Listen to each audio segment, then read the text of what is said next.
এরা উপদেশ দিতে নিষেধ করেছে। ওরা 3 জাতির সেবা করবে আর 3 জাতিরা খেয়ে যা থাকবে তাই ওদেরকে দিবে, অবশিষ্ট খাইবে।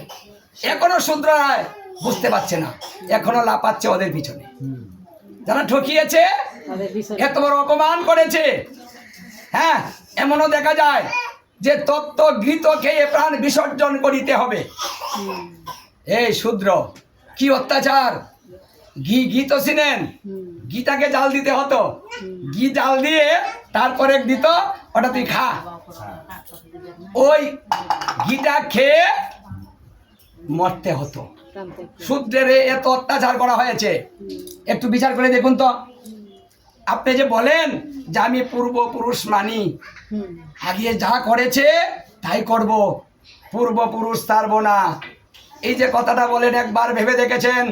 যদি পূর্বপুরুষ মানেন, তাহলে আপনি যদি কোনো অন্যায় করেন, তার জন্য যদি পূর্বপুরুষের যে বিচার ছিল সেই বিচারটা যদি আপনার উপরে চাপিয়ে দেওয়া হয়, যদি বলা হয় যে ঘি গরম করে তোমাকে প্রাণ বিসর্জন করিতে হবে আমাদের দোষের সামনে, কেউ মানে নিত না। বিচার মানবেন?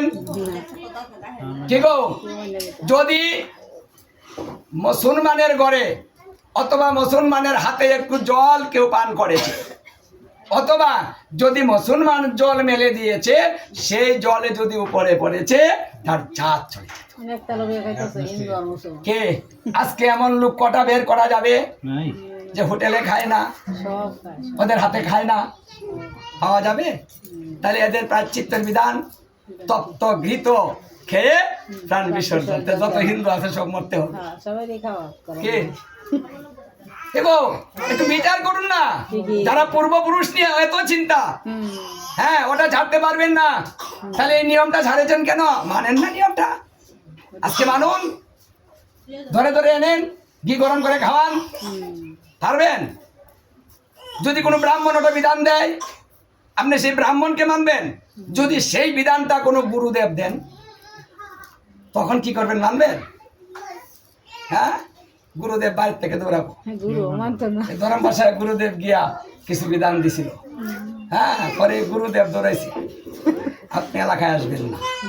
কে রে, গুরু বাক্য শিরোধার্য, হ্যাঁ, চিত্তেতে করিয়া অক্ষ আর না করিও আশা। তাহলে গুরু বাক্য যদি শিরোধার্য হয়, তাহলে গুরুদেব বলেছেন কথাটা মানতে হবে, হয় না? এমন কথা মানবো না, হে এমন বিধান কেউ মানবে না। তখন ওই গুরুদেব সঙ্গে সঙ্গে বাড়ির থেকে নামিয়ে দিয়েছে, নতুন করে গুরু ধরেছে। তাহলে দেখুন, বিচার তো মানলে দূরের কথা, গুরুদেবের কথাটাও মানবে। আর আপনারা বলছেন পূর্বপুরুষ ছাড়বো না, যা করেছে আমরাও তাই করব। তেমন তাই করেন, আমাদের আপত্তি নাই তো, আপনারা করেন, পুরাপুরি নিয়মটা চালিয়ে যান। স্বামী মারা গিয়েছে, পূর্বের বিধান, হ্যাঁ, স্ত্রীকে সঙ্গে সঙ্গে পুড়িয়ে দিতে হবে। আচ্ছা, এখন যদি কেউ দেয়, স্ত্রী মানবো? হ্যাঁ, হ্যাঁ মরছে, আমিও মরবো, দাউড়বো কাটবার লাগিয়া। কে হ্যাঁ মরো, হ্যাঁ কে গো, আমি